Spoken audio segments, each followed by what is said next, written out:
What's up, everybody? I'm John Morgan. Thank you all so much for tuning in to the Live Your Purpose podcast. Do me a favor right now.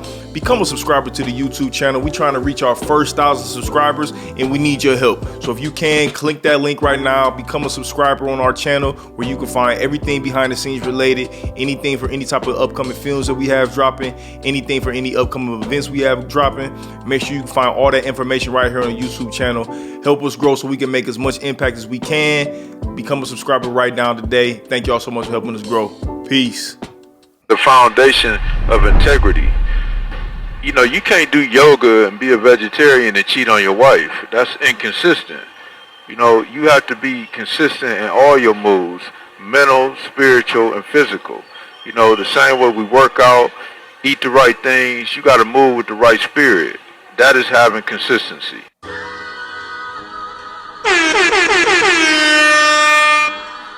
Just vibe with us.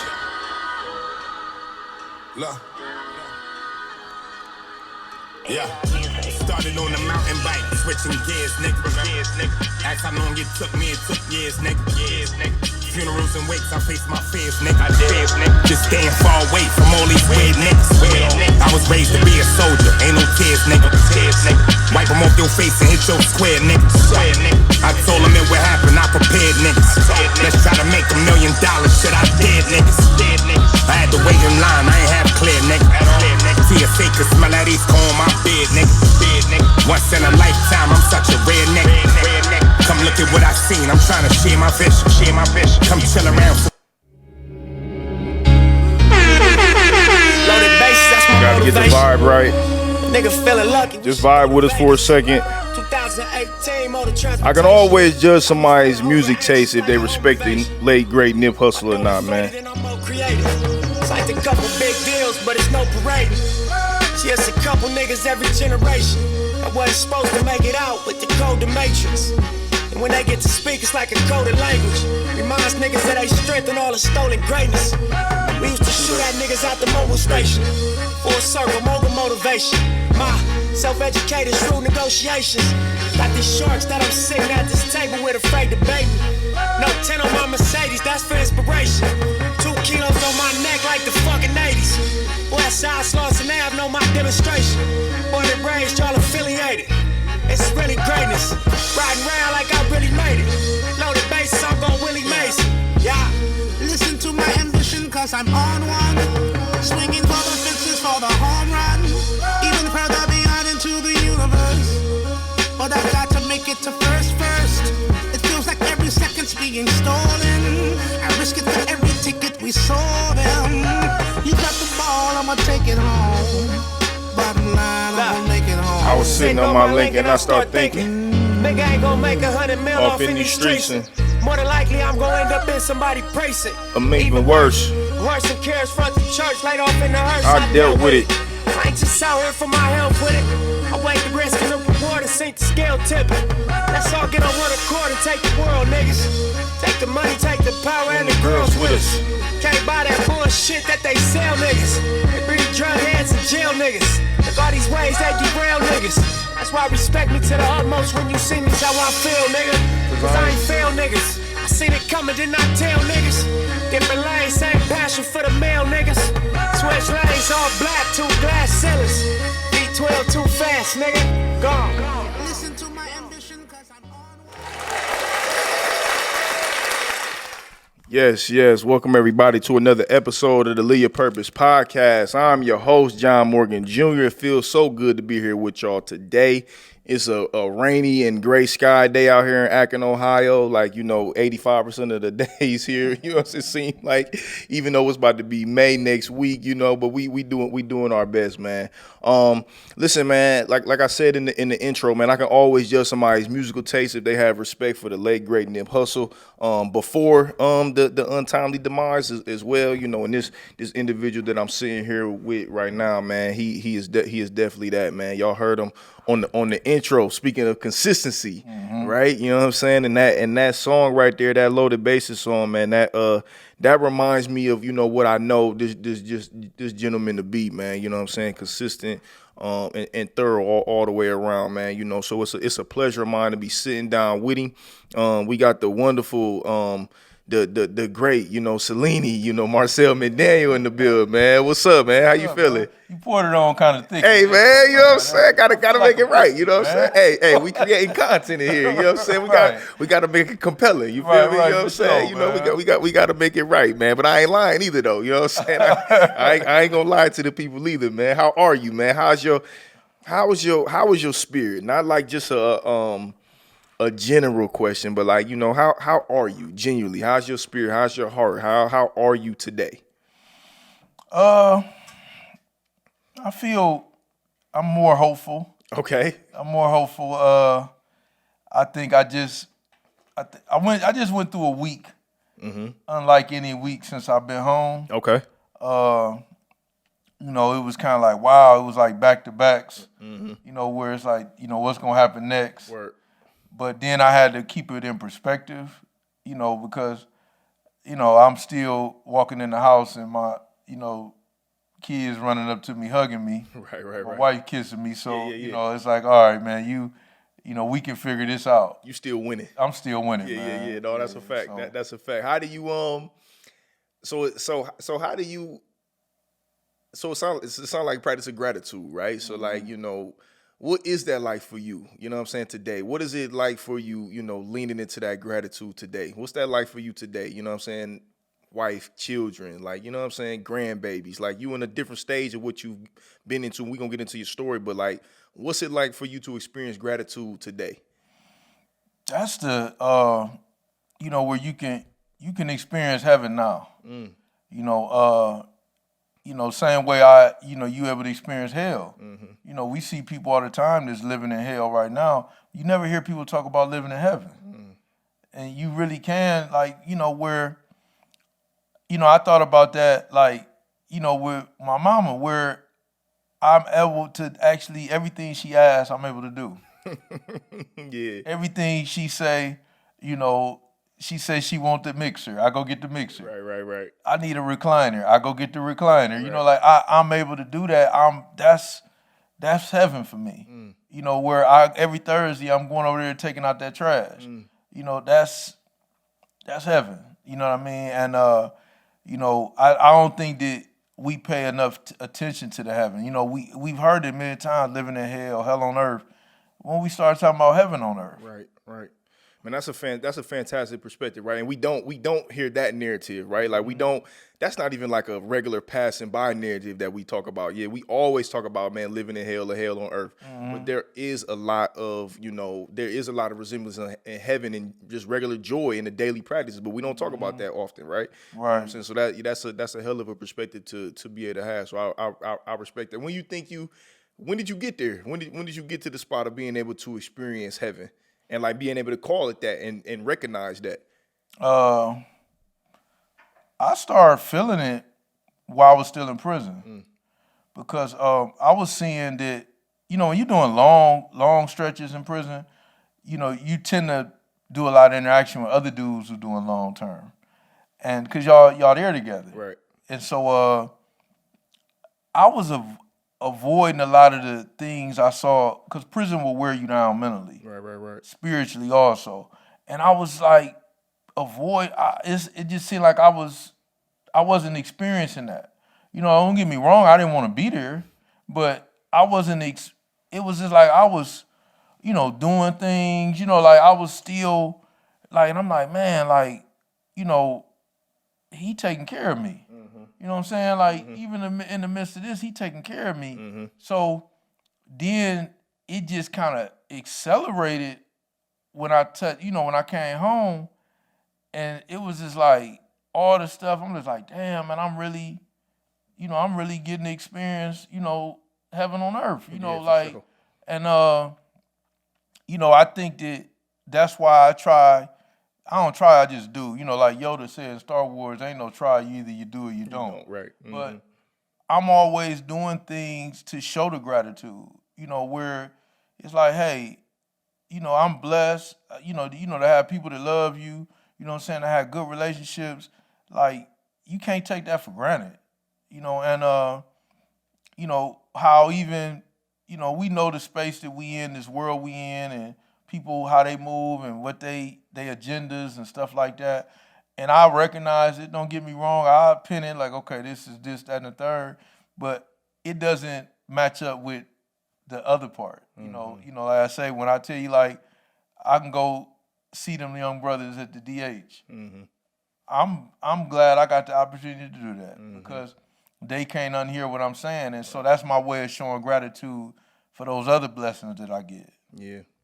You know, that's dope, man. I love to hear the perspective. I love to hear the full circle moments of it all, man. You know, that's what it's all about for real. You know what I'm saying? Being able to grow through it all and being able to come to this side of it to be able to have the realization. That's what it's all about.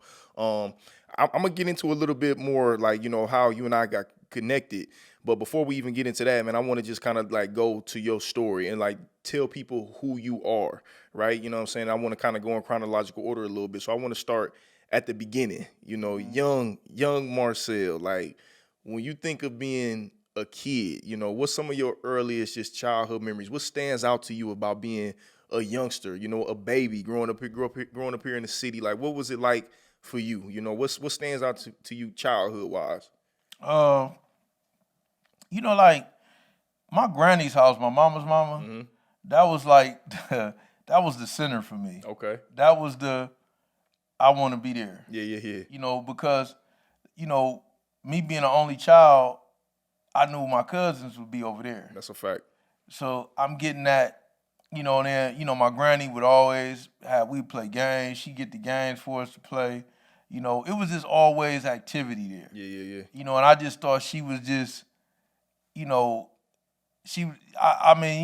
the center for me. Right. And so I enjoyed, that. Like, there was always, I think, a level of feeling different because I didn't know what it was, but now I know I was intelligent. I didn't know what it was then. But there's always been the element of feeling a little different. Like just being able to, I spent a lot of time with grown people, because I said at the end of the day, I was the only child. So, I may be in a space with my mama and her friends and ain't no other kids around. Right. So like I had the kid world, but then I'm also able to understand what the adults is talking about also. So that was just different for me growing up. I had that void though because I had absolutely like no contact with my dad outside of seeing him in passing type stuff. So that was a major void for me. The most charismatic man I met, the first man that I keyed in on was my uncle Breggie, and my mom's brother, and he was the one who named me. And so I didn't know what that was then, but it was charisma.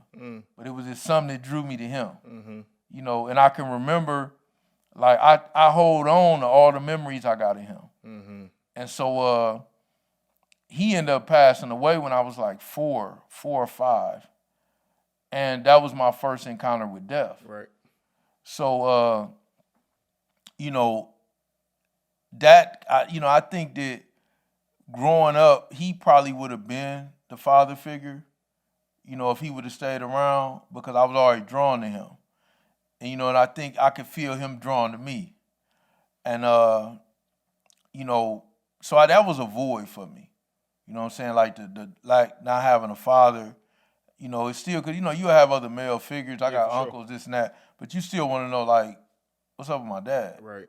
So, that was a major void for me. But, I was happy, though. My mama wasn't on drugs.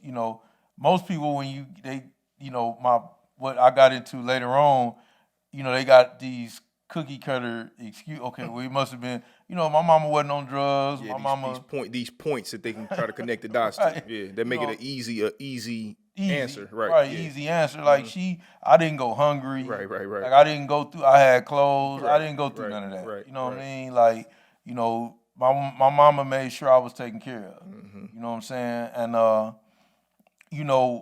I think my first, one of the more pivotal experiences was my mama got in trouble trying to make sure I had stuff to take care of. She caught a case, and she had to go to the Oriana house.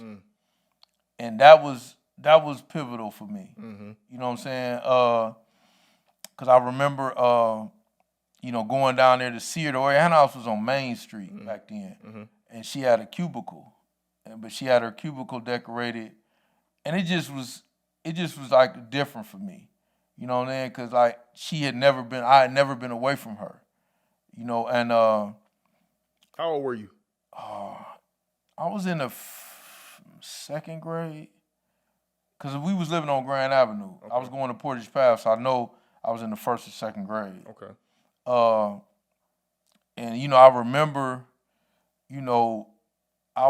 just that was a feeling like, that felt strange to me. Like, you know what I'm saying? That was one of them things that felt strange to me. Because, my granny was still, you know what I'm saying? But it just... It ain't the same as mama. It wasn't the same. Right. And so... ain't the same as not being at home. Right. Right. And so, that was, kind of pivotal for me growing up. Then, like I say, we moved down there by the Pastor Dennis Church on Douglas. Okay. We moved down there. I had my clique of dudes. Lamont stayed across the street from me. Pat stayed on Bishop.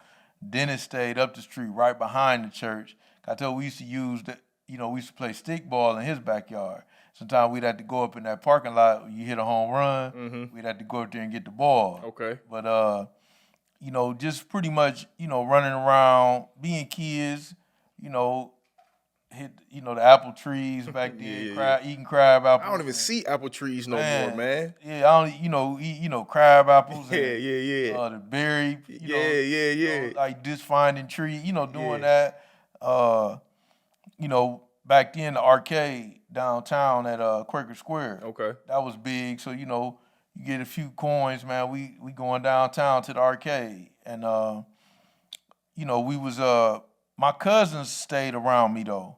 They always stayed.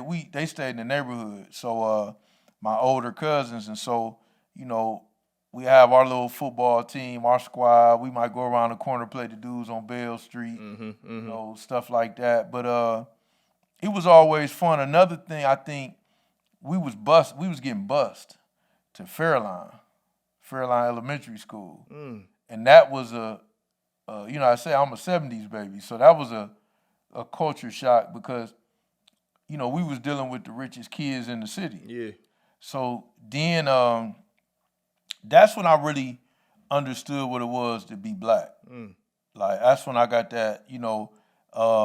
I can remember one dude in class told me that his dad told him we came from apes, and I was about like in the fourth grade, and like one of the more pivotal things about that school.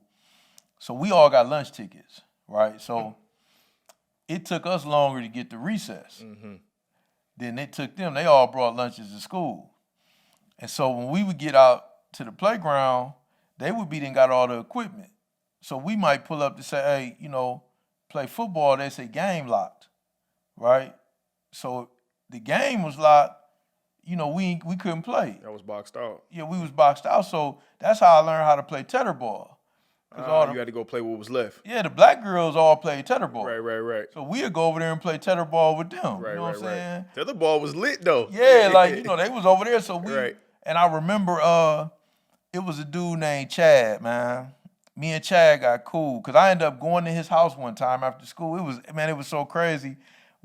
Everybody leaving to go get on the bus, and I'm like, where you going? I'm like, I'm going over to Chad's house. So the whole bus was just looking. So I walk over there. It was like strange to me. We walk in, there's all these big houses. And I remember I got there and, they had a big thing of like Snickers and, candy bars and stuff in a bowl. They had a black maid, and it was just wild. And then I remember his dad, brought me home. You got back down in my neighborhood, everybody in the street playing football. Right. Like it was just, and I remember Chad. Yeah, Chad was just looking around like, like, wow. Right. You know what I mean? And then he started, when we had started, it kind of reminded me it's like a Jackie Robinson situation because he he started letting me play on. No, I got Marcel. Like, you know. So then, you know, I'm getting on there. We, you know, of course, we better than them. Right. So then, right. now that he got me on his team, then the other team they got to get them a black dude. Right. And that's how we started being able to play football. Oh, y'all, you integrated. The I integrated. recess. I was yeah. Like, you know what I'm saying? Yeah, like, so, Marcel Robinson. Okay. Hey, they allowed us to start playing football with them, but I just thought about, you know, you get older, you look back at stuff, how the lunch tickets, our economic status boxed us out of things that even had nothing to do with lunch. Yeah. We couldn't even get to play the games at recess. Right. So all right, so you said a whole lot. So all right, so I wanna go to a couple of things, right? Your uncle, the one who passed away. What do you remember how that impacted, like, not only you but impacted like your mother, right? Because this is your mother's brother you speaking of, right? What do you remember kind of about like how that changed the dynamics? Because again, if you taken to him, if you felt this synergy between y'all two, I'm sure the rest of your family did as well. So what do you remember about that dynamic just kind of shifting for the rest of y'all? And how did he die? How did he die? Overdosed on heroin. This is that time. This is that era. I remember it. He was my granny's favorite, and so I seen it with her. Right. Like, you know, holidays. You know, she, you know, drinking. She talking about him. He overdosed in Toledo. He went home. So Toledo was always like a weird. When I would hear Toledo, every time I hear Toledo, I always thought about that. And so, you know, and I think another component was the fact that, you know, him and my father had a real beef going on, and like a serious situation. And now, you know, like, that made my granny's hatred of my father intensify. You know what I mean? And it was just, you know, that hurt my granny. Yeah. You know what I'm saying? Like, I saw that, like, that was, you know, because like I say, he was her favorite. Right. You know, my granny had it rough. You know, her mama died when she was 7.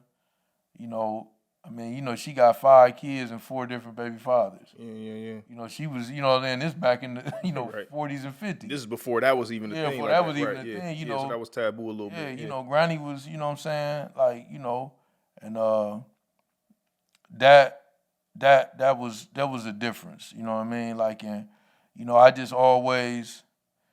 remember my uncles would say, and my mama say this, how I reminded them of him.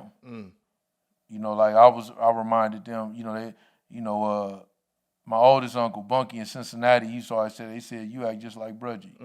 You know, like, it's, so, you know, that, like I said, it definitely affected, you know, the family, you know, and more so, like I said, my granny. Yeah.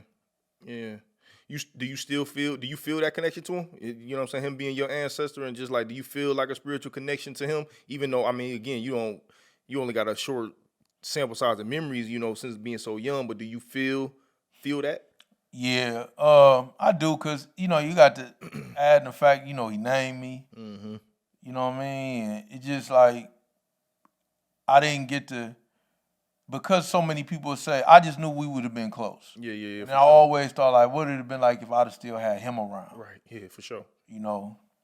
Yeah, that's interesting, man. I mean, that's it's crazy, right? Because, like, I think we can all, especially black folks, like, we can all point to some level of because you spoke to it, right? You spoke to, yo, I was happy, I was a smart kid, I was in good spirits, but then there's this like point of reality that we can kind of like pinpoint it, like, oh, this is where I remember life being real, right? Like, life is, I can see it around everybody else. Like, even if you can't completely articulate and understand what you feeling, you can see it around your loved ones, right? You can see the reality of life. You can see the hardships of it, and you can see the reality of being black, right? Like, you know what I'm saying? These are experiences that's like, you know, that stay with us forever, right? You know what I'm saying? And that's a very much That's an important part of our experience, right? The reality of like, no, we have it. It's real for us, and we black. We got a different experience. You know what I'm saying? And I hear that completely in your school experience. So whose idea was it? Was it to send you out to Fairline, or for you, to get that opportunity to go to Fairline? And how long did you stay out there? It was the city of Akron's idea. They closed the school down in the neighborhood. Okay, So they was making us go out there. Like this one, when they did the busing thing, when I was coming up, you didn't have no choice. Like, we went to Fairline. If I'm mistaken, dudes even over on Bell Street, they went to Case. Like they was busing, they closed all the schools down. Like in the neighborhood. Because I think by the time you came along, it had switched up. But so the schools start coming back. Yeah, like you had more where you could go. Like back then, you had to go. That was the only school I could go to. Really? Yeah, like they had made it where they closed down all the schools, like pretty much all of them, the inner city schools, and then they put they bust us out to the suburbs.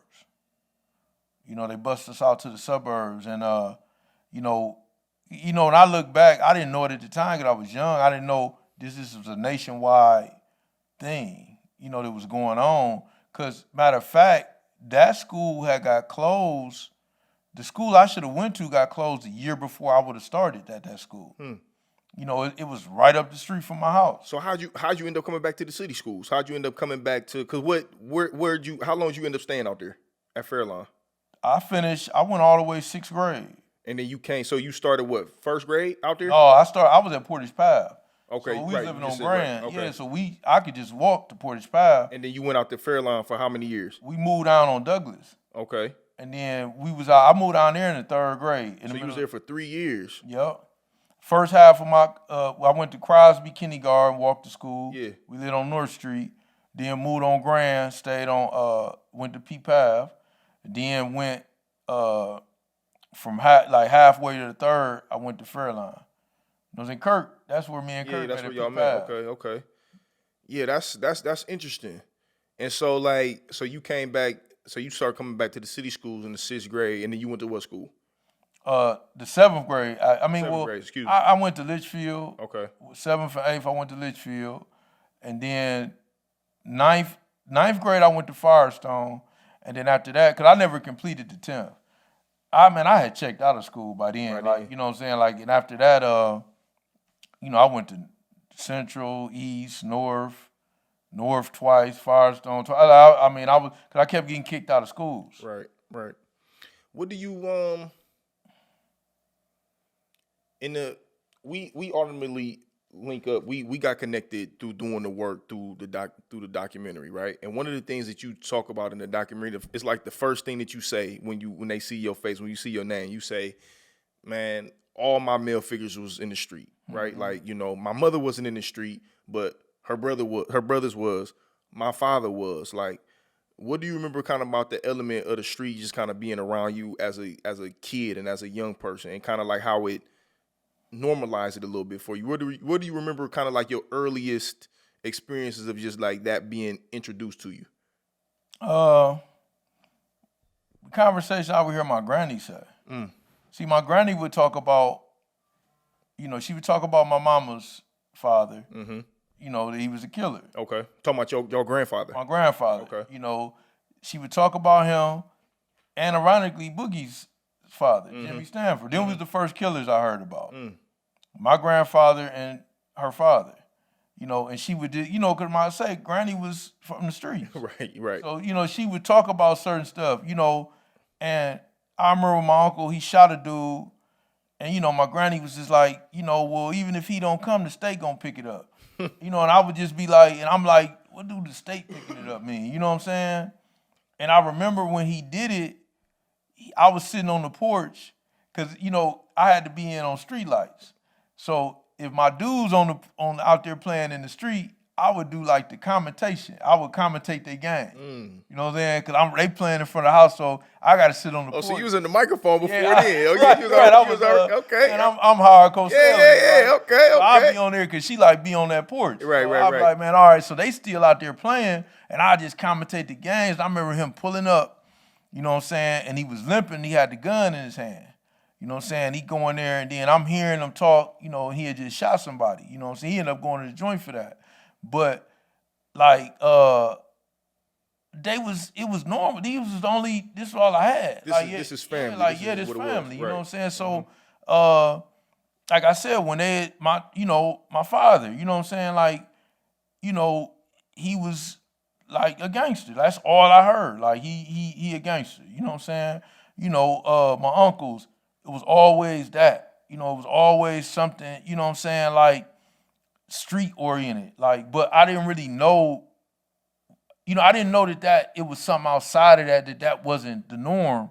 Like, I really didn't understand that part. These just the people that I'm around, you know what I mean? And, you know, pimps and, you know what I'm saying, like stuff like that, you know, they come over the house, like Uncle Dazzle come over and he got the Hawaiian chicken, you know, like, you know, he got a penthouse on Park Avenue. And, yeah. You seeing all different elements of it. Yeah, like it's just like, you know what I'm saying, and like, you know, I go, you know, my uncle might be in the backyard, you know what I'm saying, and, you know, Leo pull up over there, and I just knew Leo was Leo, you know what I mean, like he was like something you heard about, like, you know, or go when I'm over, you know, they all together and I'm watching them, you know what I'm saying, they playing the Ozzy Brothers. You know what I'm saying? They cooking steaks. You know, like, you want a steak? And I'm like, yeah, you know, like, you know, I'm a kid and they sitting there, you know, they gonna let me hit the Millers. You know what I'm saying? Like, you know, I mean, that was So not only is it becoming normalized, you seeing the it's almost like intoxicating. Like it's being like fantasized at this point too. Like it's being you seeing like the highlight reel of it too. You seeing the glitz of it. You seeing the perks of it almost. Right. It was you know, it just they was. I mean, and then it's pretty much like all my friends. It was the same thing. Like, all y'all had the same yeah, like experiences. it was the same circle. Like Right. my friend, his uncle, kick it with my uncle. I mean, it was like we was the kids, you know, like extending from them. Right. You know, so it was like the same. You know, it just wasn't like, it wasn't unnormal to me. Right. You know what I'm saying? Like, I mean, I told you, like, when dude Jimmy, his mama sold weed. Right. You know what I'm saying? I knew that because my mama said, because every night they put the red light on the porch. You know, that was the signal. And my mama would say something about it. And, you know, one time he said, man, I can get some weed. And I said, man, I bet you can't get no weed. He go get a nickel bag. And we smoke it. You know what I'm saying? Like, I was in the third, he was in the fifth. You know what I'm saying? We smoke it, go play video games, eating hella cupcakes. Right, you know what I'm saying? Zooted. Yeah, young dudes blew out. Yeah, like, you know what I mean? But like, we was just exposed to seeing stuff early. You know what I'm saying? Like, you know, I remember dude Butch came home from juvenile, and we all like, man, Butch out. And he was by the Arab store. We walk up there, you know, he was probably like 13 or 14, you know what I'm saying? And you know, we want to hear the stories. Yeah. Like, how was it? Right. You know, so, you know, these are the people I was around, man. Like, I don't feel they taught me stuff though. You know, everything they taught wasn't bad. Yeah. They was teaching a lot of like man stuff too. You know what I'm saying? But I mean, it's like, you know, I knew they cared about me.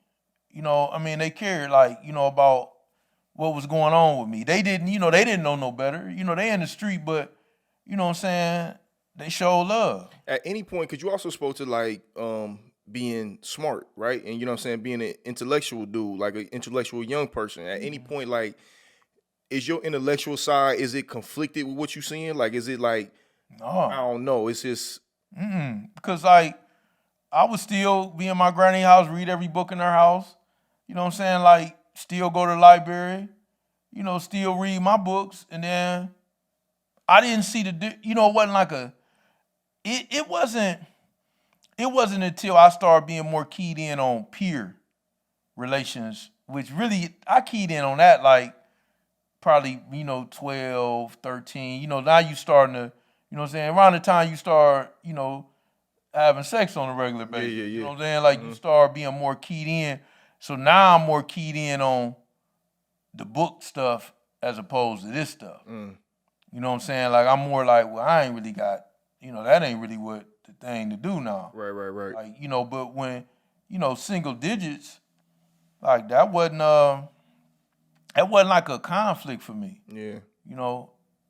Because I thought them dudes, I mean, they were smart to me. Right. The older dudes in the street, it's like I was learning from them. Right. So they was a continuation. They was like them books. Right. Yeah, no, that's real. I mean, again, the normalizing of it is what's important for people to understand, right? Like, you know what I'm saying? Because I know a lot of times people who are outside of it, yeah, people can tend to look at people who have been in the street and come up in a certain environment. It's a complete just judgment aspect of it, right? Mm-hmm. It ain't no level of understanding. There is no level of empathy. There is no level of grace. But when you understand it, like, no, this is what we did. Like, this is what we did to survive, really. You know what I'm saying? Like, this is what it was. Like, it peels some layers back to have a little bit of more understanding. But that's part of the story is rarely ever told. You know what I'm saying? That rarely is ever told. So you don't got to get into like too much detail. You know what I'm saying? If you don't feel comfortable, like.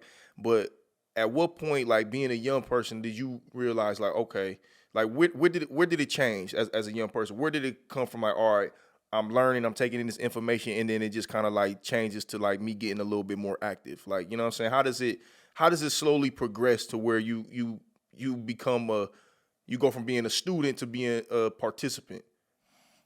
Well, I got to think, like, even as when I was real young, we had situations, we fight the dudes on the other street. We getting in fights and stuff. Altercations, conflict, right. Right, we getting in conflict as kids, you know what I'm saying? Like, we live on this street, we don't like the dudes on that street, you know what I'm saying? Like, so we had that. Yeah. You know what I mean? The neighborhood shit. The neighborhood shit, we had that. Right. I think it became more like around 12 or 13, it became more of a kind of like a lifestyle thing. It became more of that then because, by then, I was pretty much getting high every day. You know what I'm saying? Like, I was in school high every day. Like, right. The night before, we are, hey, bro, you get the fifth of rose. You know what I'm saying? I got the weed. Or vice versa. And then on our way to school, we getting high and drunk. On the way to school. On our way to school. So seventh grade. Seventh grade. Like, we get there, it's, this a club. Right. It's a club atmosphere for us because this is where the girls at. Right. You know what I'm saying? So, we putting, whatever, get fresh, go to school, drunk and high the whole time. You know what I'm saying? Like, planning the weekend, because the weekend, we going to usually, click up with the older dudes on the weekend. See, I mean? Like, I was there by then. Like, that's where I was at. Like, I was already, already there. Like, I was, just, it had become a lifestyle. Like, at that point, like, I liked to rap. I was rapping back then. I was in the rap and stuff like, because, we was all in the rap back then. You know what I mean? But, like. What's this? This the late 80s? Late 80s. You know what I'm saying? 86, 87. Like, we was, in the rap. Rap was real big. Hip hop, period. You know what I'm saying? That was real big to us. But, I mean, crack had also hit too. Yeah. You start seeing the changes everywhere. Yeah, stuff was getting different. You know what I mean? Like, and you start seeing guns more. It just things started changing a little bit at that pivotal time when we teenagers. Now, what do you remember? What do you remember about, like, especially in hindsight, right? Being of age and being an adult now. What do you remember about, like, what was you going through internally, you know what I'm saying, at that point too? Because, like, again, if you self-medicating, if you drinking and you smoking every day at 12, shit, really at any age, but really as when you babies, right, you are suppressing something, right? You know what I'm saying? What was going on that you think you know what I'm saying, you may have been trying to cope with? I mean, I ain't like my stepfather. You know what I'm saying? Like, that was, I wasn't feeling him. You know what I'm saying? And so, at back that time, I ain't gonna say not even feeling. I hated his guts. Yeah. You know what I'm saying? Like, so I'm just like, man, I'm just gonna be insubordinate as possible. Right. You know what I'm saying? Like, that was, that's what I said. Like back then, I remember I used to steal the car every night and go see my girl. You know what I'm saying? Like I was, I'm gonna do what I want to do. Right. You know what I'm saying? Man, I'm talking about, man, I was a teenager. I remember I kept the car all weekend. Right. You know what I'm saying? Like, I was just like, I'm gonna do what I want. Like, that's just where I was at. Like, you know what I'm saying? Like I was angry at the situation. I wasn't feeling it, you know what I mean? And I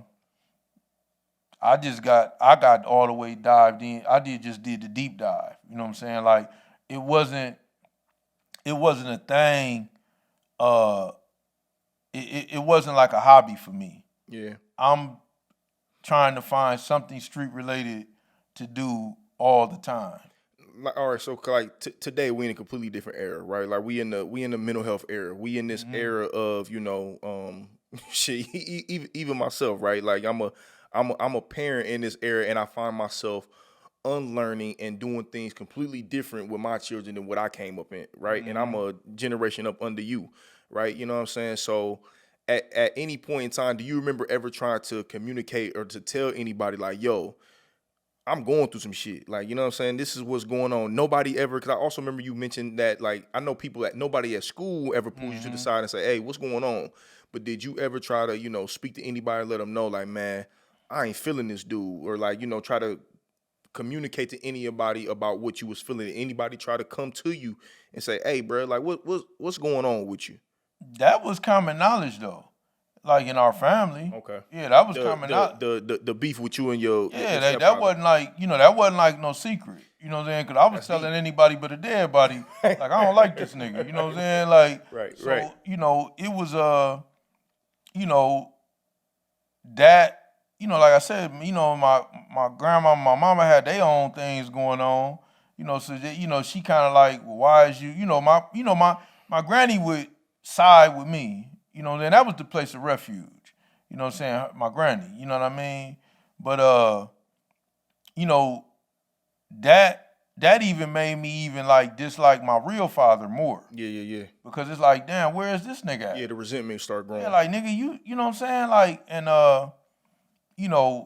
that's like I said, the so-called safety net, like a guidance counselor at school, none of that was. Yeah.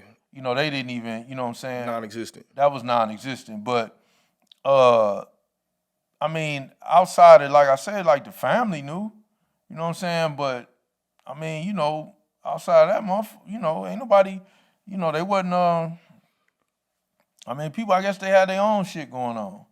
That's so deep to me, right? And it's so like, I connect to that because, some of that is my experience too, right? My mother got remarried when I was in the 4th grade, right? You know what I'm saying? We left from the east side and moved out to Copley, out to the suburbs. And I couldn't stand my stepdad. Her and my stepdad got married after only being together for like less than a year type shit. And I remember my mother asked me like, hey, what do you think about moving out there? And I vividly remember saying, Ma, no, don't do that. Like, you know what I'm saying? Why we even gotta leave? We got it cool right here. Like where we at? And she flipped. Like, she's like, I ain't asking you for no permission. Like, and I remember that was like one of them turning moments, like, all right, let me not say nothing, whatever. But like again, what you just said, like being common knowledge, it was always common knowledge that, like, in my family dynamics that, there was this stain or like this it was like this unsaid thing that like people didn't really feel my stepdad like that in my mom's side of the family, right? And that was a thing. And I remember the resentment for myself growing heavy, for my mother specifically, some for my father, but not that much for my dad because he wasn't present like that, right? You know what I'm saying? But it was really more so geared to my mother because she's right there, close in proximity. But the biggest difference that I hear in you and I's story is that my environment was different. I still was in the suburbs. So my day-to-day experiences, I wasn't in the hood. I wasn't, connected to the street like that because my cousins and some of the people, you know, that I probably would have been connected with, I would have been caught up in the same type of shit as them. But blessing, you know, through the grace of God and, you know, maybe my mother's wisdom as well, I was in an environment that wasn't my everyday experience. Cause I'm sure if it was, my resentment would have led to, you know, the suppression of emotion. It would have led to being more insubordinate in that way and just being involved in the environment that I'm in. Right. But the picture that I'm trying to paint is that no, you was hurting. You know, these was emotions that you was going through. These are stuff that you was going through as a young person and didn't really have no outlets to really be able to deal with it. And a young person gonna do what they do. You know what I'm saying? Like a young person is gonna do their best that they can. Right. I think also by that time though, I was looked at, okay, he is bad. Okay, they had already like put the they label. had, you know, like I don't, you know, that's fucked up, whatever he going through with him, but no, he can't come here because he's bad. Yeah, too you know much. What I'm saying? Too like, much. Yeah, like they kind of looked at it like that, so it was, you know, I mean, you know how it kind of like the thing where, you know, when you see somebody homeless, damn, that's fucked up, but can we bring him home? Hell no. Hell no. Right, like, yeah, you know, for that sure. type of thing. Right, so. right. Yeah, no, that's deep, man. You know, and so speak a little bit more about like, all right, you going through this stuff internally, you going through this stuff at home, but you coming of age, but as you growing, all of this stuff is taking place around you too. The era is changing, the world is changing, the crack era changed. We still see the consequences and the ramifications of the crack era to this day, right? But you in it, right? Like, you know what I'm saying? So kind of just speak to more so of the era and the time frame that you was in and like how that's framing and shaping who you are, you know, coming up as a young person, teenager, and you know what I'm saying, of age. I remember, you know, it was a pimp Chatty, rest in peace, man. He stayed on Alpharetta. He had a hoe house, right? And he used to give me $20 to come take the trash out. So, you know, that $20 would be, you know, that's gonna take care of the weekend for me. You know what I'm saying? I'm gonna be able to hit the Medios, give me some weed, give me some drink. You know that. So that was a big thing for me. It was $20, and I remember, cause we didn't call it crack back, we called it base. You know what I'm saying? You know, we'd say somebody basing. So I remember that dude Black, man, you know what I'm saying? He came up to the mini park and he had a bass, he had a bass rock. He like, I got a rock. So we looking at it, it's like 5 of us around. He like, man, I'm like, man, that's $20? He like, yeah, man, I can get $20 for that. You know what I'm saying? And it was just like, you start seeing, it was more, like people start having money. Like more money like than we was used to seeing. You gotta think like $20 used to be, you know, something, but he got this and he got a bag of rocks. You know what I'm saying? So that's a bag of 20, you know, them $20. Yeah, you start doing the math. Yeah, like we like, wow, you know what I'm saying? And it was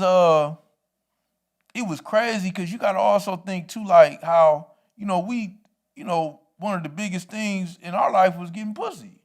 So you got, I mean, they, you know the Barry thing coming out, you know, like dudes, like, man, you know, they'll do anything for this. It was just weird, like, you know what I mean? Like, it just, everything changed. And something else, I remember, like, the older dudes, like, you know, we would pay the older dudes to cop the beer for us. You know what I'm saying? The beer and the wine, because, you know, we couldn't go in there and get it. Get nothing. And it started being situations like, you know, we'd give them the money and stuff, and then they'd be like, all right, go way across the street. And then, you know, they running off with the money. We don't know what's going on.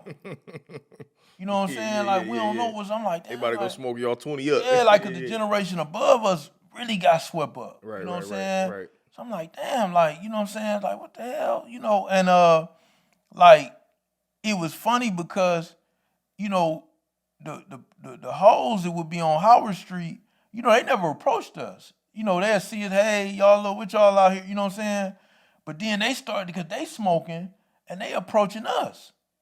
You know, asking us, do we got some rocks? And I'm like, you know, we like, it just got real weird. You know what I mean? Like on a lot of levels. The dynamics began to change. Yeah, like, and I remember I came home one day, and my grandfather was like, he like, man, you better bring my VCR back. So I said, huh? He said, I want my VCR. I said, I ain't got no VCR. What you talking about? My uncle had stole the VCR and said that he put it on me, but he stole it to buy. And it just, man, but it was happening so fast. But everybody was going through it. Right. Like, and then like, me and my dudes, we kind of having conversations about these older niggas. Like, man, this nigga ran off, man. He was supposed to cop some drink. This nigga ran, like, but we all, then this nigga, he stole the VCR. And like, it was all like, you was just seeing all of this. And we can't, but cause we ain't smoking crack. Right. We looking like, man, what's Right. going on with Right. these dudes? Right. You know what I'm saying? And it just, it in hindsight, it was fast though. Like, it was quick. Right. You know what I'm saying? You start seeing like the changes. And now, along with that, you got the change in the music. So we hearing, we just hearing different things, different images coming. You starting to see, so that's deep. So not only is the environment and life changing, you start to see the art start to imitate the life, right? Mm-hmm. Like, you start to see everything reiterating what's going on. Like, you know what I'm saying? Everything is a mirror of what the environment is going on. Everything is a mirror to what's happening in the world. You listen to Dope Man. Yeah. By NWA. Yeah. He gave you a whole play-by-play. Mm-hmm. And then now when dude going down the street, like, man, he a dope man.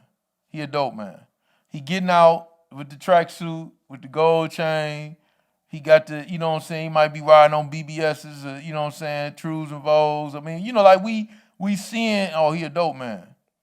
You know what I'm saying? Like, and and then you hearing it. You hearing about it. It just had changed. Like, and then even, like gangster. That's more like we hearing, you getting a story of a lifestyle, going in the party, starting some shit in the house party. You know what I'm saying? We know how he start off a story about a nigga like me, never should have been let out the penitentiary. You getting these stories, these narratives, but then you got that soundtrack, but you seeing it though. Yeah. You seeing it in real life. It's reality. And I remember that's even like, that's what the media start calling it first. Like, they start calling it gangster rap, but they was also calling it reality rap. We called it reality rap. Okay. So the streets y'all was calling it reality rap. Okay. You know what I'm saying? They took the term gangster rap and ran with it, but we called it reality rap. Because it was really reality. Right. Yeah, like, you know what I'm saying? He's speaking reality. So it kind of, you got this landing at the same time that we in our, most turbulent time of life, teenage years, where you searching for identity. You trying to forge your identity then, and then this happened. And then, like I said, with me, I'm already, I kind of went off the grid before all of this happened. You know what I'm saying? I was kind of, I was already en route anyway. And this just intensified it. Yeah, no, that's deep, man. That's so real, because it speaks to the thing that's important to me about the era is that, like you said, everybody was impacted by this. Mm-hmm. Nobody went away free from this, and everybody got hit in different ways, right? Mm-hmm. Like, you know what I'm saying? Most people, a lot of people was probably impacted through using. Right? Mm-hmm. You know what I'm saying? Some other people was impacted through hustling and you know what I'm saying, through selling. Other people was impacted, I'm sure, you know what I'm saying, through the criminal side of it. So the violence, the everything that kind of came with it on that side, on the street side. Mm-hmm. But nobody went untouched. It hit everybody. Something like, you even think about, when you think about like a mentality, how, it was dudes, man, tricking with people's our friends' mamas. Right. You know what I mean? Like, It was that type of stuff, where it's like we kind of like it's like everybody feeding on each other. However like whatever it was just, it was just like really taking everybody out. And I remember back, when it first came out, they used to sell the pipes in the Arab store. You know, they sell crack pipes with dice on them and designs. Even that's crazy. Yeah, like they used to sell them like in the Arab store. You know what I'm saying? And you know, like I said, we still was calling it basing. Right. You know what I'm saying? And then we call them base heads. Right. You know what I'm saying? And this is like wow, you know, like, and then I remember like when dudes first would start having dope houses, and we'd sit up in the dope house, and like, you know, we be in there like, okay, man, you work the door. You know, we be in there with the guns, you know what I'm saying, the acid in each room, because the police scanner, you know, we'll know the police codes, you know what I'm saying? We'll get a case of 40s. We got OE in there, you know what I'm saying?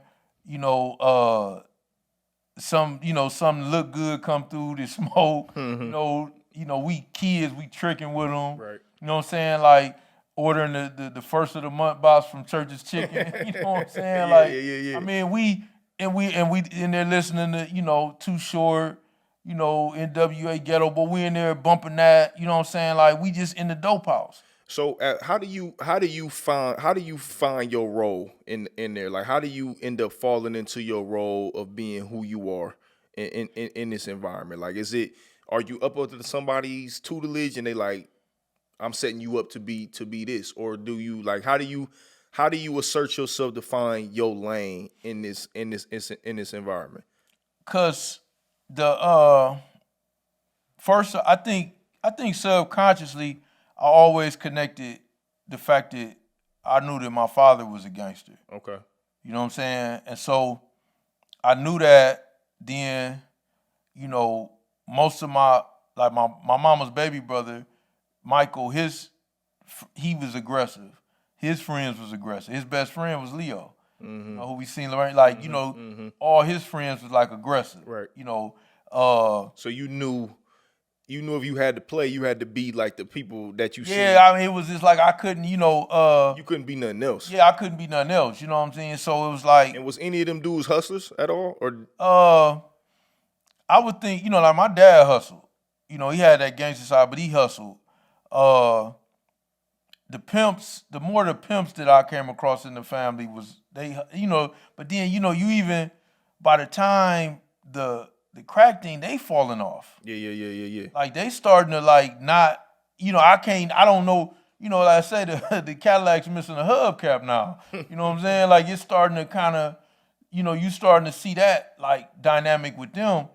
So it really wasn't like the hustlers, like, you know what I'm saying? Like, you know, that I was attracted to, you know what I'm saying? Because it really wasn't, I mean, you didn't really see a lot of hustlers as far as like, well, crackhead, you saw hustlers, but I'm saying like when I was in the 70s, it was pimps or gangsters. Yeah. Like it was kind of like that dynamic, you know, and the pimp was like the big, you know, like dude, like far as, you know, he had all the stuff that now we would look at and say he's a hustler. Right. Okay. You can see the money on the pimps. It was more obvious on the pimps, right? It was more obvious on the pimps. Right. You know what I'm saying? So I think that that alongside with me being in and out of the juvenile, you know, thing, that hardened me, and it's like, okay, and I'm mad too. I'm angry. You know what I'm saying? So I got this thing like, you know, I want to put one in somebody. Like I'm really mad about.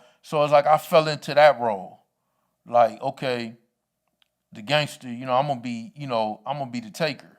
You know what I'm saying? Like I kind of just fell into that because I think I identified what they call clout now. They didn't call it back then. In yourself, or you talking about just in general?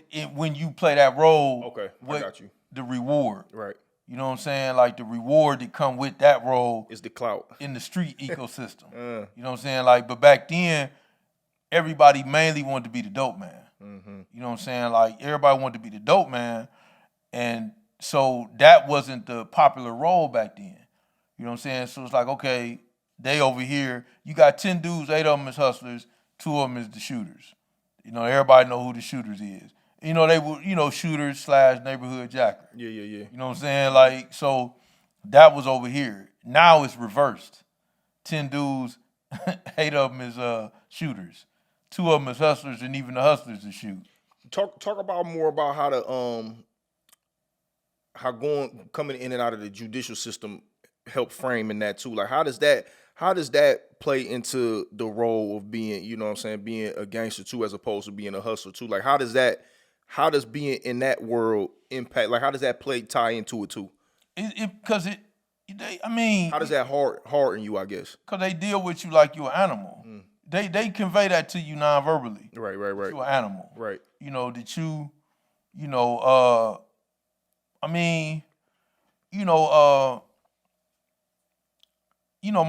my wife said this the other day. She said when somebody meets somebody, they don't just meet them, they meet all of their experiences. And so like, typically in a juvenile, because they hadn't expanded it yet. How they started in the 90s where they expanded it to mimic, the adult system. Yeah. So, you pretty much had to be bad to be in there. So we dealing with you encountering traumas from multiple households. So, and people, you act out. So, you fighting a lot. You know what I'm saying? You doing more, you everything about it, they letting you know you're bad. Mm-hmm. So you kind of like internalize that. You know what I'm saying? So now when you walk in the cafeteria, you walking a little different. You know what I'm saying? Like you just, okay, I'm bad. I have a role now. You know what I'm saying? Shit, before I didn't know what I was. At least now I know, okay, I'm bad. Right. So you just, a person, whether even if it's a bad role, you just want to be in the movie. Yeah. Like if you don't know, if you moving through like, I don't know what my identity is.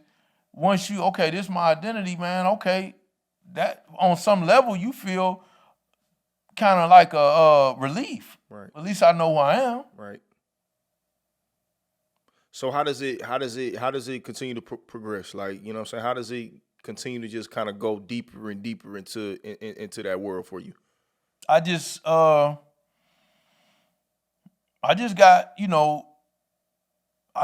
just worse, man. Like it's just like it's so much,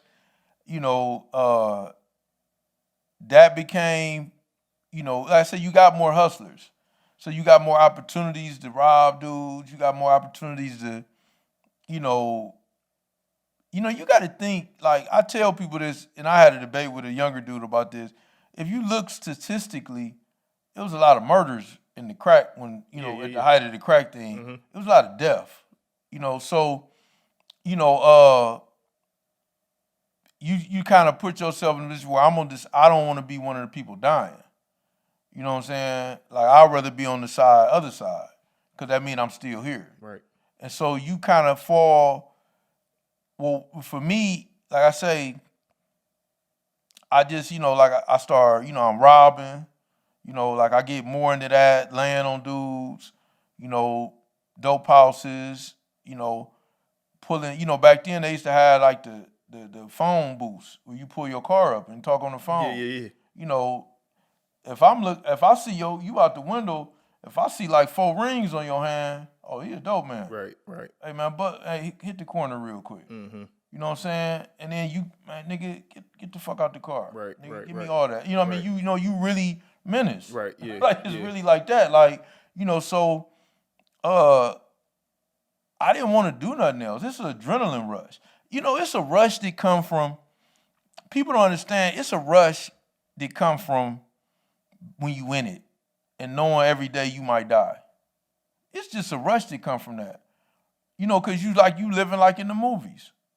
You know what I'm saying? And like, it's just you do something, like Rakim, you say move the crowd. You move the crowd, and then the next day you hearing the conversation.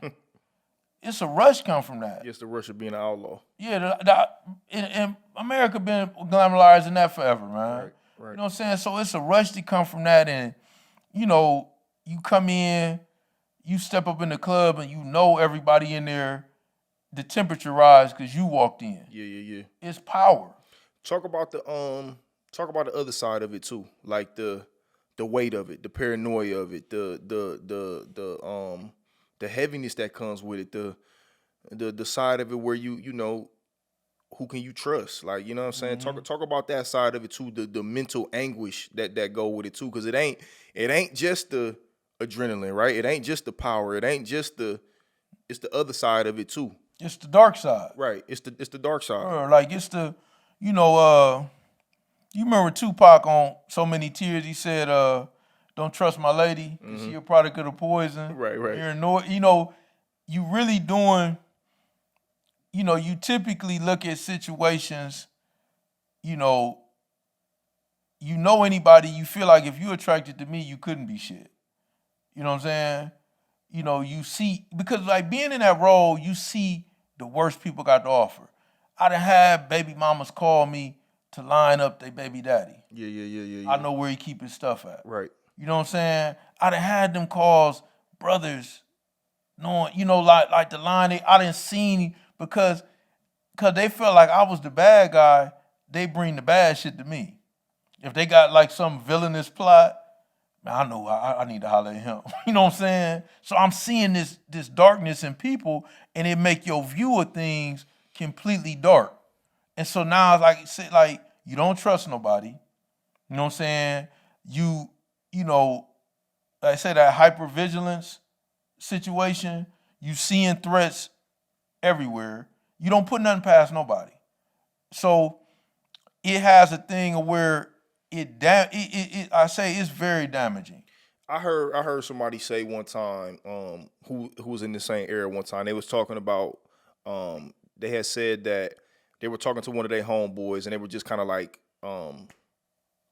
they were reflecting on being in that time era, right? And he said to his dude, he was like, bro, I don't know how you was able to get through and do all of the shit that we did without, getting high, without, you know what I'm saying, abusing drugs. And he was like, shit, I don't know how you didn't, right? Like, you know what I'm saying? He was, right. One of them was like, man, I don't know how you didn't do this without getting high. And he like, man, I couldn't have did it the other way. Right. So like, did you fall off into that at all? Like, did you? I started snorting cocaine. Really? Yeah, like I started in the height of when you. Yeah, like it was. And I'm sure that intensified what you on too. It was once, because it was kind of like I had reached the point where I moved in kind of like I was like looked at as an OG. I'm still in my 20s though, but I had did so much dirt, you know what I mean? Like it was, and that's when I started snorting cocaine. You know what I'm saying? Like I started snorting cocaine, like, and because it really is like, you be fucked up, man. You numbing. Yeah, you numbing, man. You be fucked up, man. Like you be, like it's just like, man, you done did so much thing, you done seen so much done happen, and that was the numbing thing. Like I say, you take like 91, 92, that I could say that was my, nigga get out the car era. Nigga, I'm kicking the door in. Like, that was that era. 95, 96, it got more intricate, you know what I'm saying, far as on the level of, now I'm sitting next to you like this, talking, knowing that I'm going to line you up. You know what I'm saying? Like, it's that. Now I done got, it's dark, then it's another level. Yeah. So now I done got to that level where I do time with a dude and eat with him every night, knowing that I'm just getting close to him because I'm gonna tie him up when I get out. Right. So now it ain't got to that. It ain't got to that level. Like where, I'm, sticking dudes who think they close to me. Yeah. And when you get to, but this also around shortly thereafter. Now I'm snorting powder. Yeah. Cause you really, like you the devil. You know what I'm saying? Like I remember, they women I deal with, it like he the devil. You know what I'm saying? Like like where they just looking like, okay, you gotta be the dirtiest motherfucker we ever met in our life. You know what I'm saying? And then every woman I'm dealing with, well, except one, pimps had taught me keep it square. You know what I'm saying? They're like, you need one woman where at least you know where she at. Right. But then I'm dealing with these women and I'm training them to be like this. Right. You know what I'm saying? Hey, set him up. Everything that you're doing is accompanying the world that you in. Period. Like I wasn't even, and I felt like, yeah, I'd be dead. You know what I'm saying? Like I kind of felt like, okay, I'll probably get killed. You know what I'm saying? Like eventually, you know what I'm saying? And I was cool with it. Like I was like, all right, I'll be dead. You know what I'm saying? I wasn't voicing that, but me in my mind, I'm like, man, one day I'm gonna make a mistake. And at any point at this time, especially as you getting older, right? Like, you know what I'm saying? You speaking to the mid 90s, so you are early 20s at this time? Mid to early 20s. At any point in time, is anybody or anywhere are you hearing, Sell, man, you gotta chill. It's only gonna end one way. Nobody. You're not hearing it from nobody. No, nobody was not even the square chick. Not even the chick like, bro, you can be better. I mean, because this. The square chick like she enticed. Yeah, I mean, by this side. Yeah, she enticed by that too. You know what I'm saying? But it's mama, of course. They never. Mama never stopped saying. Nigga, she ain't signing off on it. Yeah, get your shit together. Right. But nobody. I mean, they pretty much had this who he is. Wrote me off. Like, far as it was still people would say, man, dude, smart as hell. People close knew that. Yeah. You know what I'm saying? But I always did things different. Even when I would be looking for dudes, I'd check. That's why I was always cool with hairdressers. Because I'd throw a name out there. Oh yeah, his girl get her hair done here. Right. And then what day she come? Right.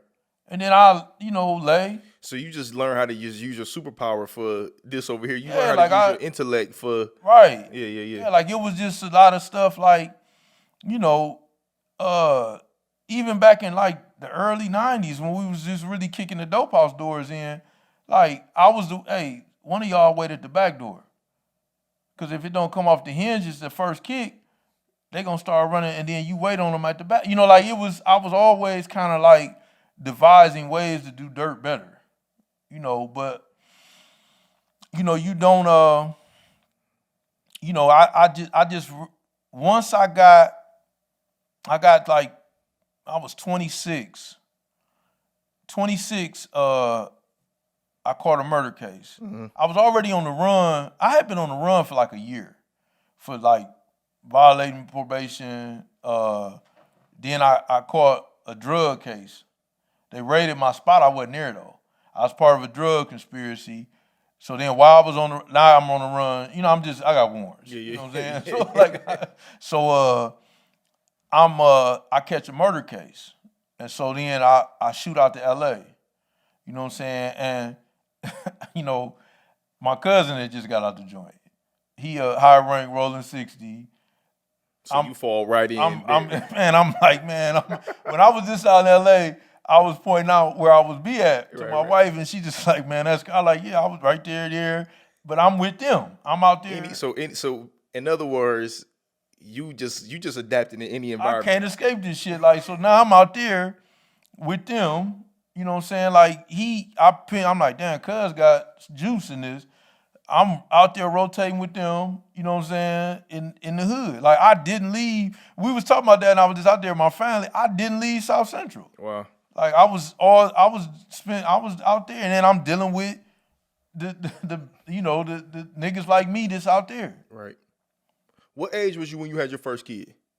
Was I 20? I was 20.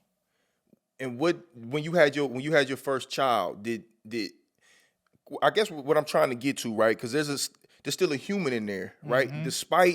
Despite all the shit that you're going through, right? There's still a spiritual being in there, right? You know what I'm saying? And the thing about the Creator, the thing about God is, God gonna find a way to show up, right? Mm-hmm. You know what I'm saying?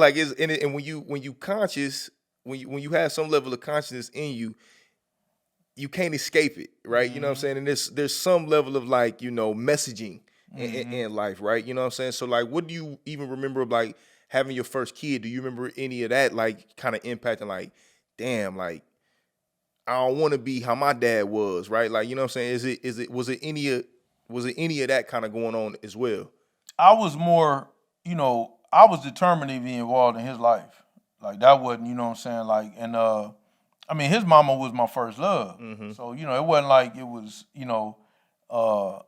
but I mean, the night he was born, I didn't even know he was being born. I was in the project shooting a nigga 3 times. Right, you told me. Like I mean, and the next day I called my dude called me like, hey, bro, I got this credit card. It's good for J.C. Penney. He like, man, you might want to get your son.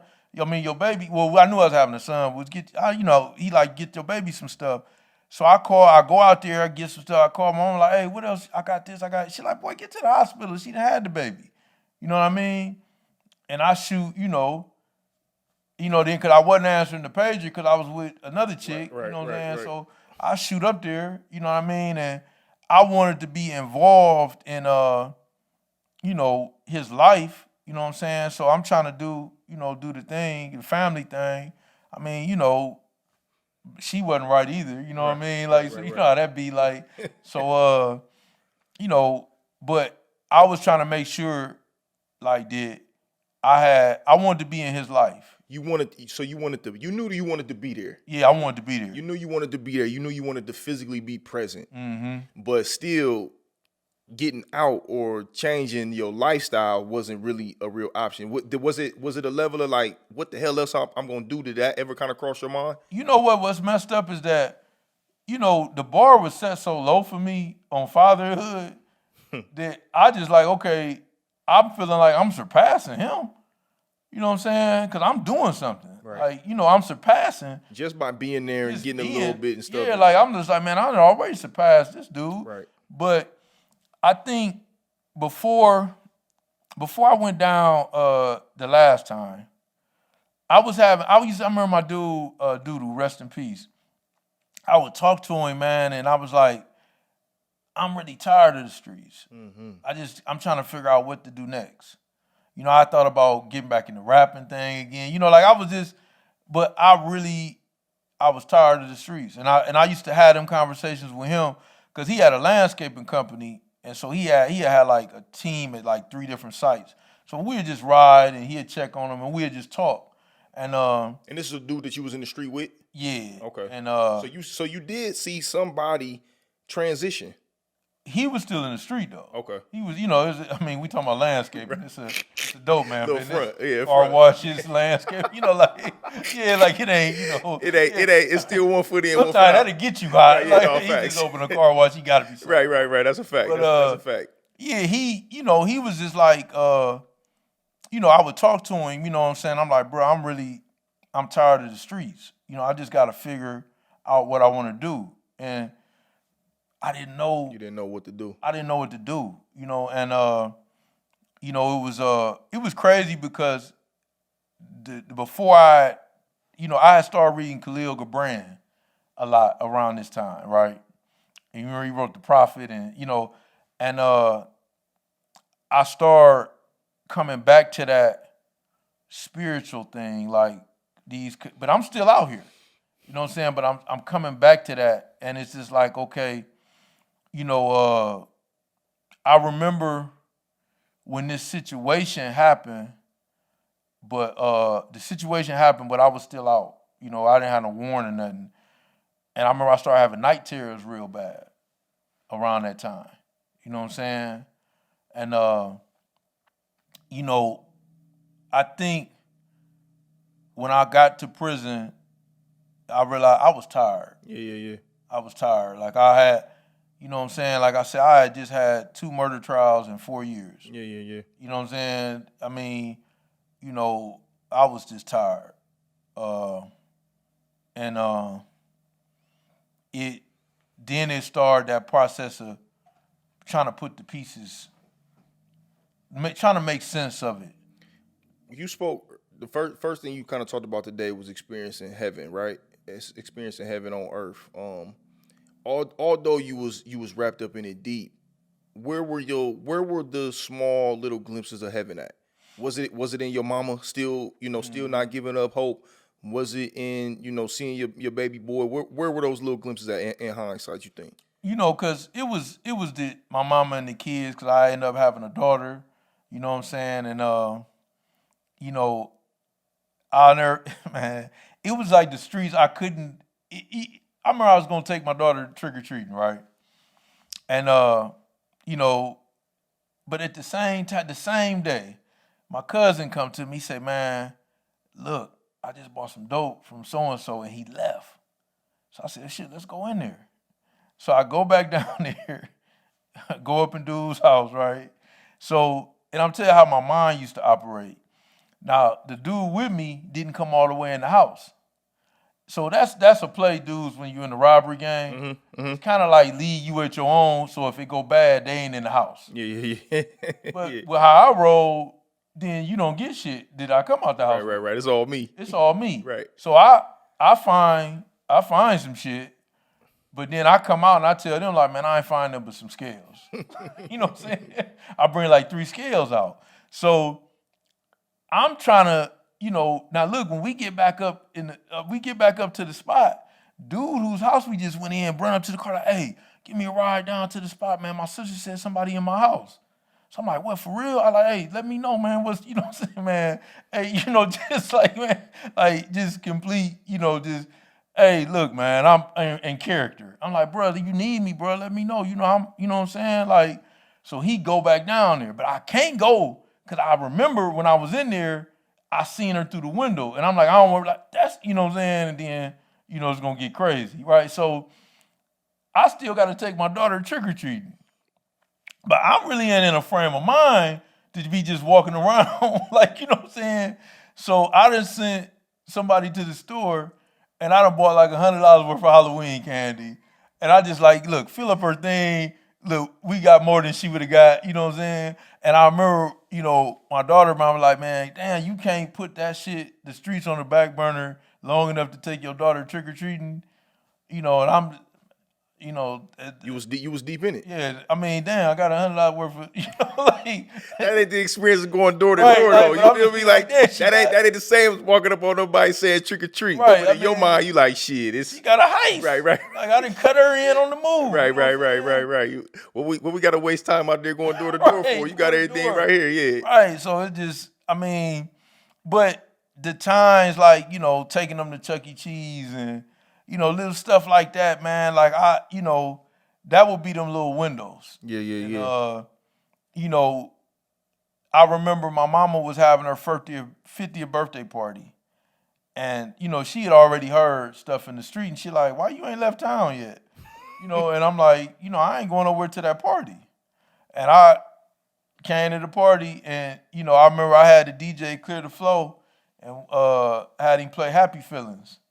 And I danced with her. Yeah, man. Because I knew shortly thereafter I was going to have to get serious about what was going on. And that's when the song, like my whole bit, I'll be like, man, I can't wait to get out when we play that. You know what I'm saying?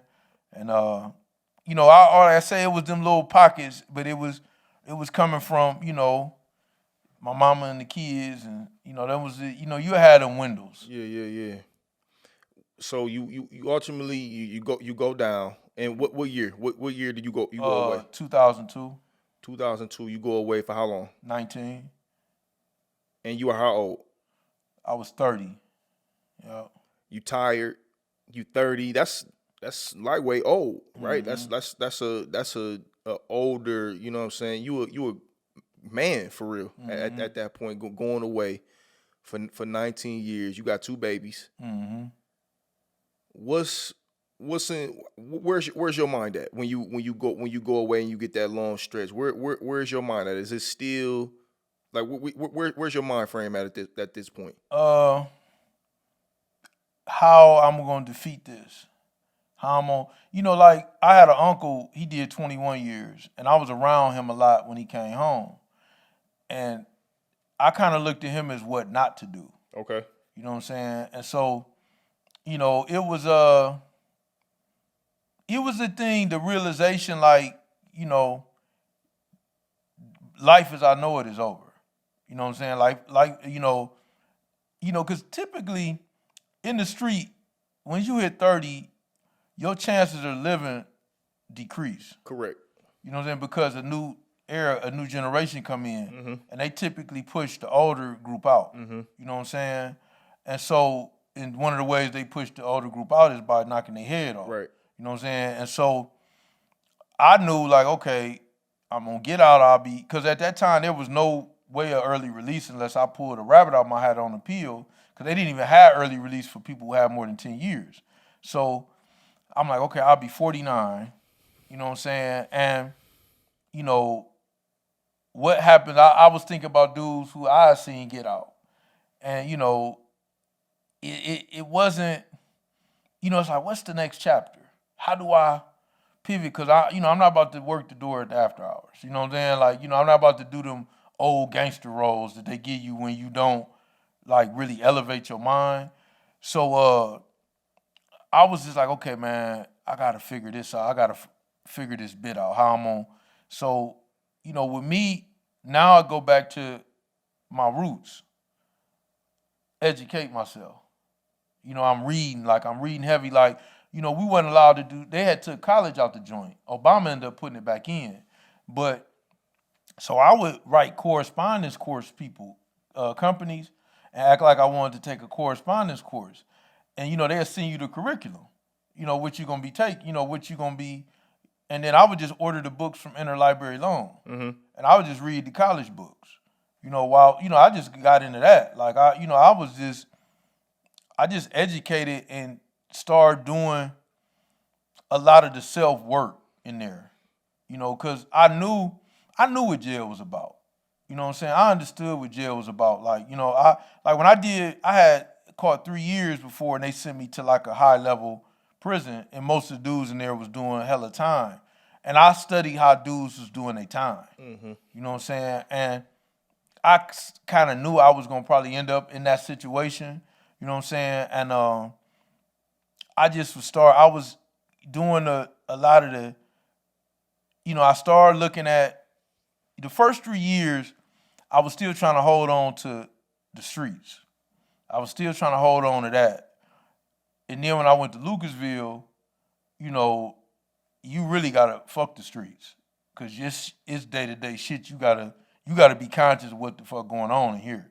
Cause it's dangerous. It's dangerous, you know what I'm saying? Yeah. And so you know, that's when I started digging in and started digging back to how did I get here?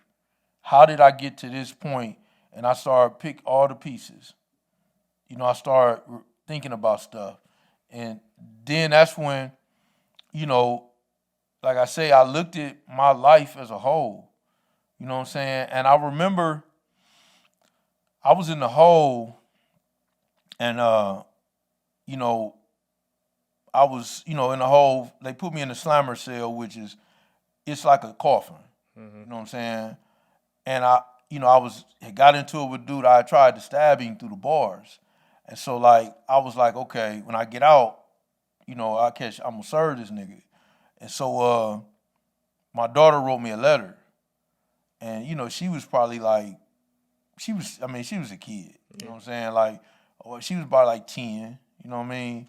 And she wrote me a letter and she just talking about, you know, I'm gonna come see you. I'm gonna see if mommy wanna come. You know what I'm saying? Like, you know, I love you and, you know, this and that. And it kind of one of them things like, damn. Broke you down a little bit? Yeah, like, it's like, you know, despite all of what I still got, you know what I'm saying? You're still getting heaven. Yeah, I sent that letter to her right before I came home. Wow. Blew her mind. I was like, you sent me this back in, you know, 05. But that, you know, you say, I was like, I got, you know, I mean, you know how I say, like, you see value in yourself, it reflect through how the value other people place into you. That's deep. You know, so it's like, if I don't get that or have that, I may believe that I ain't shit. Right. But then when you got somebody who actually showing real love to you, you're like, no, that's not, because they see it. I just don't see it yet. Yeah, and sometimes it takes the outside validation from our loved ones to be able to, get us to start to do that inner work, right? Because we still got to do it ourselves. But when you have them loved ones be able to pour into you, it can help kind of spark that flame. So do you when you serving this long bit, right? Do you have I'm sure you have to, right? Like you have to have moments of I don't want to call them moments of weakness, but moments of where you just like maybe you're not seeing the light at the end of the tunnel. Like maybe it's getting too dark. It's getting too deep. I mean, you looking at it like, damn, 49. Like my kids are gonna be. The weight of what you experience is on you, right? That's what is designed to destroy you, and it's designed to slowly, in some cases quickly take you out. So are you experiencing any of that as well in there too? I don't know.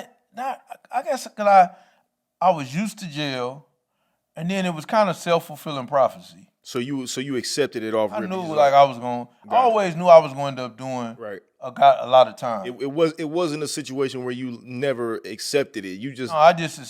I just accepted it. Like it was like okay. I was more so like I remember talking to a lady when I was in Lorraine, and I was working in the child hall, and she knew me from the street, and I was telling her like well I gotta have a balance. I can't be all the way on the street, but I can't be all the way in here either. You know what I mean? So I was already doing the balance. Like okay, I'm gonna split the bit up in like 4 to 5 year increments. I was already how I'm gonna do this time. Like I'm talking about as soon as I got sentenced. I was in the hole when they sentenced me. I came back from court, and they let me out the cell. I'm talking to my dude through the door, and I was already just planning how to do the time. Like, okay, I got to do this. Like, I got to do, you know what I'm saying? Because I just always, man, you catch a case, you take your charge. Like, I just always was like, I never just did, hey, I got to do this time. I'm going to figure out. But what about the weight of how it's impacting your loved ones? What about the weight of how it's impacting, your mom, your babies, you know what I'm saying? Your first love, like, you know what I'm saying? Like, what about the weight of that? The first love had been out the picture. Okay, all right. Yeah, they had been out the picture. Okay. I started seeing a level of, it was affecting them more. Yeah. Because they was, I was just they was used to me getting out of stuff. I was going to always figure out a way. And they was dealing with the reality of like, damn, he, you know what I'm saying? He about to be gone. And like, that was kind of throwing me off. Like, I'm like, damn, you know what I'm saying? Like, because I wasn't going through that. I'm taking it on the chin, you know what I'm saying? But it was like, damn, and even like with the first thing I thought about was how old my kids was gonna be. Yeah. That's the first, I was like, damn. You know what I'm saying? And I remember when I first got my out date, they give you a computer readout. Man, I put that shit in my locker box so quick, man, that was like science fiction to me. 2021. Man, I was like, man, I just, you know what I mean? I just blocked it out. Like, I just blocked all of that shit out, man. Like, I did, man. Like, I just, like, it was like kind of like the room in your house you don't go in. Like, I just didn't go in that room. Like, I was like, man, I didn't want to think about that. You know what I'm saying? Like, I was just like, all right, I'm about to do this. You think it would have made it too real? Like, it would have been too, it would have been too heavy? Yeah, it'd have made it heavier. Right. You know what I'm saying? Like, it'd have made it heavier. And, I seen what it do to people when it get heavy in there.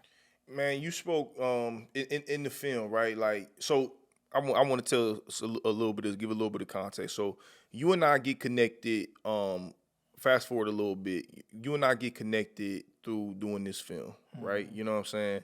Where you still tell me to this day I ambushed you. You know what I'm right. saying? Hey, we went into a situation to tell a story. We didn't know we was gonna tell your story. You know what I'm saying? We ended up telling a big story, but we focus on your story, right? And that's how you and I connected, and we just been able to build ever since then. One of the things that you say in there is that you say that you try to bury one of the things about being in the street and when you even doing a long bit like that is that you try to bury the emotions, but they still there, right? Like you can't really run from those, So like, what is your where are you at mentally and emotionally when you are doing this long bit before and kind of at the later part of the bit, right? Because this is a long stretch, So where are your emotions and your mentality at in this in the stretch? Where are you? I think one thing about prison, you really see how they say the strong rule the weak and the wise rule the strong. Like, my wisdom put me in a good position, because I could think, and I said I've been doing time so long, like I just knew, and so that it's like there was an element of service to that, because I was always looked at as somebody with answers, right, in there, You know what I'm saying, where I may be mediating a gang war, the dude, because the heads look up to me. You know what I'm saying? Like, bruh, look, man, we got, look, man, y'all need to do, you know what I mean? Like, a dude having an issue with his baby mama, man, like, man, bruh, and then I was always, so it was like a service type thing in there. People always looked at you as being a leader. They always looked at you as being somebody to help. Right, to help, you know what I mean? And I think that, and then even when my conversations with people out here, I'm calling with fruit. Yeah. I ain't calling with gimme. Right. You know what I'm saying? So it just kind of, I was into that, and I was building, like, okay, I got the opportunity to actually craft my next act of my life, like, period. Like, that's the fact. So talk to me a little bit about, like, how you really start to make the transition before you come home. The service aspect of it, right? Like, your consciousness starts to change. You start to change. Like, you know what I'm saying? Before you come home, there's a shift that you come. You older, you know what I'm saying? Like, talk to me a little bit, like, what's happening to you? What happens to you at this point where your shift has changed? I remember I saw two movies, Inception. Oh yeah, and Inception. The Social Network. Inception is crazy. Right, and so it my wife at the time, she was like, a lot of the conversations you had with me, you should start a blog. Because I would talk about stuff happening in the news and just various things, and I started, sending her, a conversation. She put it on a blog, started a blog, right? So, when they show where you getting hits from, so I'm getting hits all over the world. So that was kind of like, wow, okay. And, then I put that together and made the Invisible Chess Match. So, which was, a collection. So that started me that process of seeing something, okay, what is my role outside the streets? Right. Because I had already kind of because I saw the streets was changing based on who was coming in there, and it just got a lot more cutthroat. Like I said, the stuff that only a few of us was moving the way only a few of us was moving back in the 90s, that's the norm now. You know what I mean? Everybody out for self, just cutthroat. They look at it as a bad, they like in a race to the bottom. Yeah. You know what I mean? So I knew, like, okay, these ain't the streets, I know. So, and I would be fooled out there, trying to navigate that new, you know what I mean? So now I'm seeing, okay, now this intelligence, this intellect, this stuff, I really always liked it. I got a way to expose that. I write a book. I'm getting accolades on the book. So now I'm getting accolades for something that's positive. So now it's coming into frame, like, a role, like, okay, now I know what my role is. And then, like I said, it extended, even to the album, where I'm able to get all these rappers from all over the country to make an album for me, and I ain't never rapped a day in my life. Just, we believe in what you're doing. Yeah. So now I'm seeing, okay, like, there is a space, you know what I'm saying, for something for me outside of the streets. Yeah. And that that I said like the last 9 years of the bit, I was just building on that. I had already like, you know what? I see a way. You know what I'm saying? So I just started like really working on that craft, like far as making myself sharper and, learning more and, exploring more. Like I say, doing yoga and stuff like that just to expand who I was. I got more tapped into the human that was inside of me. You know what I'm saying? Like the role was gone. Yeah. You know what I'm saying? Like I'm dealing with the human now. Right. Where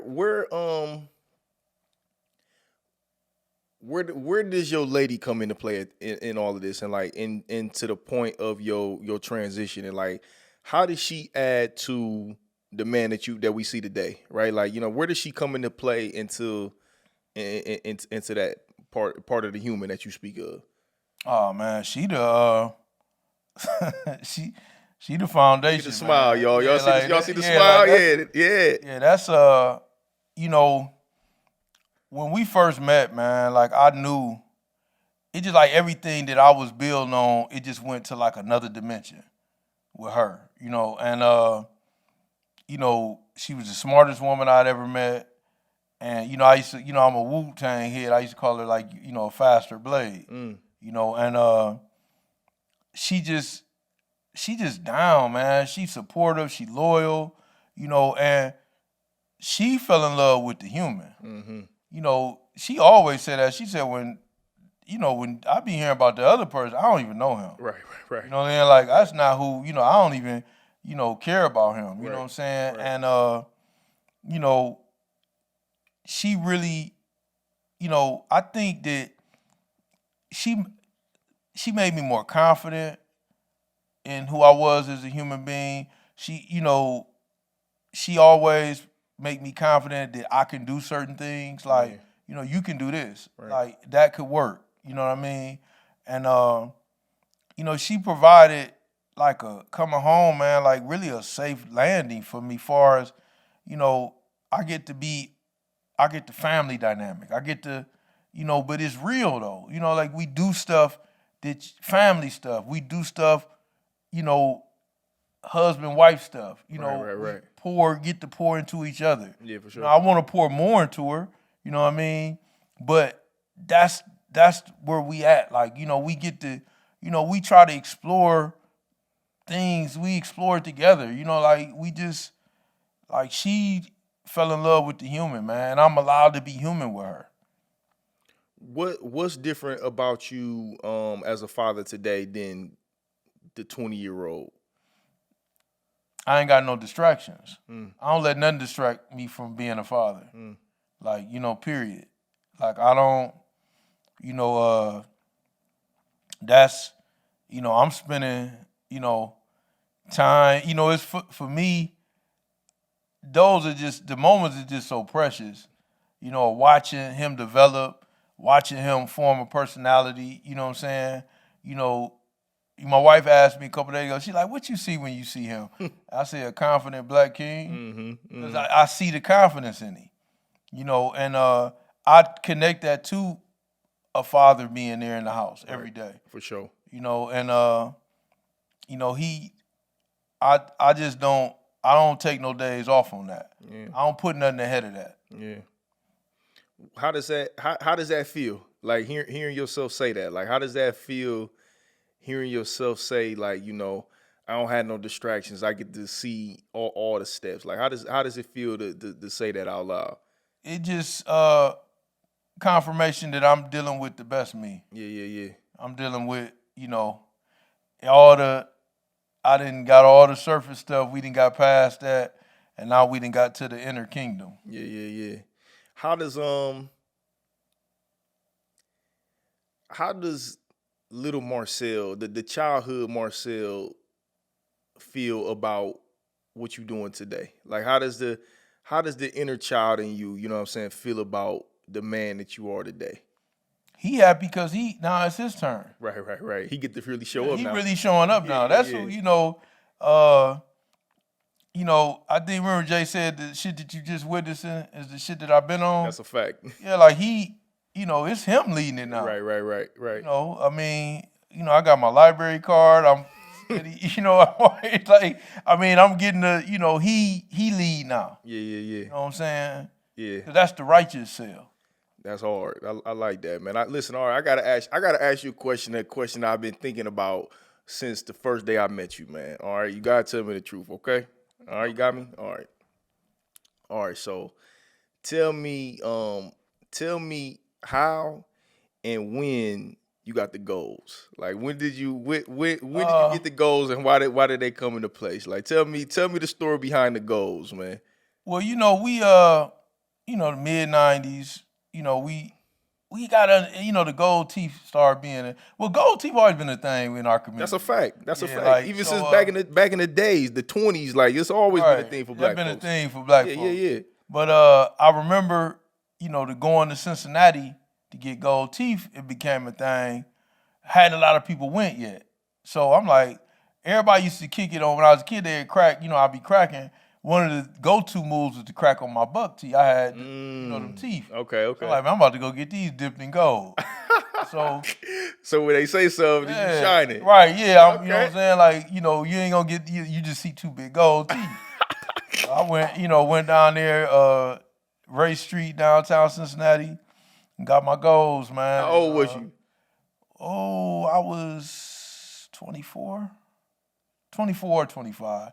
But, that's why they ain't going nowhere. Yeah. Like, because this is, it's a part of me that, like, I got that nose, they knocked off the Sphinx. I got these gold in my mouth. Yeah. I don't want them to not forget what I represent. You know what I'm saying?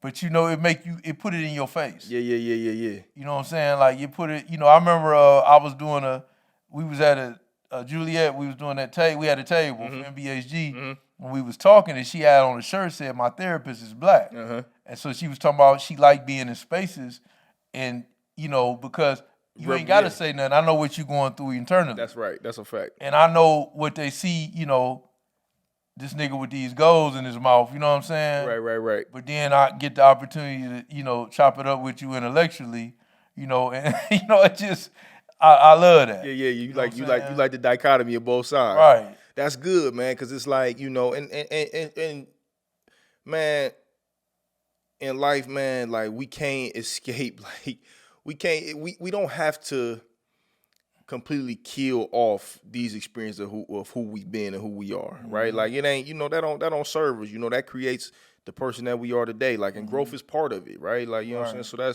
So that's dope. I'm glad to hear that. Like, no, they ain't going nowhere. So you won't have no plans on. Oh no. Okay, good. I like to hear that. I'm representing.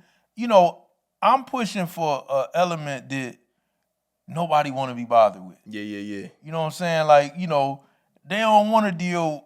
That's what I'm pushing for. Yeah. Because if you can see the layers to me, it's other brothers like me that got these same layers. Right. So I'm trying to come in and, no, we can't just throw them away. Right.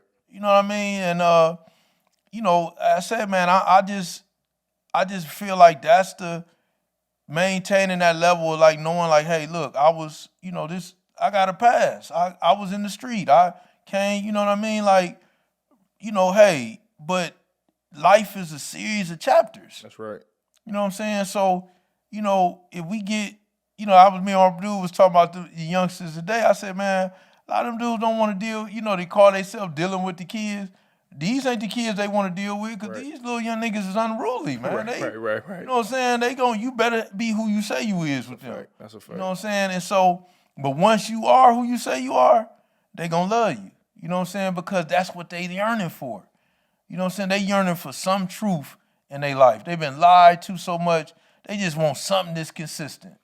Have you been able to completely forgive yourself for just... Yeah. Yeah.